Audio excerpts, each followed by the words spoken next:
Intindihan po natin, classmate, na it's normal na nahihirapan kasi isang bagay na bago mo ginagawa. Pero ituloy-tuloy mo lang yan, magiging madali yan pagdating ng oras. Kasi ang katawan natin, by nature, classmate, lagi po tayo nakakapag-isip ng ikakadali lalo ng buhay or ng ginagawa natin. Isipin mo, nagluluto ka.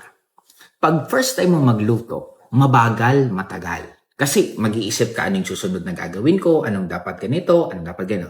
Pag paulit-ulit ka sa niluluto mo, alam mo na kung saan ka bibili, alam mo na kung anong sunod-sunod mong gagawin, at alam mo habang nagluluto ka, habang pinapalambot mo yung karne, pwedeng may iba ka ng ginagawa. At darating pang time, pag tumagal ka ng tumagal sa pagluluto, ultimo yung positioning ng kaldero, kawali, ng asin, ng mantika, lahat yan, magkakaroon ka na ng sari-sariling position kung saan mo sila ilalagay. Kaya mas magiging mabilis na ang pag-uulit-ulit mo ng pagluluto. Ganon din po ang buhay. Kaya para sa aking classmate, huwag po kayo matakot sa stress. It's just normal. Diyan ka mas lalong gagaling. Diyan ka mas lalong magle-level up. And wag na wag ka rin po na masyadong nagmamadali kasi lahat may dadaanan na proseso.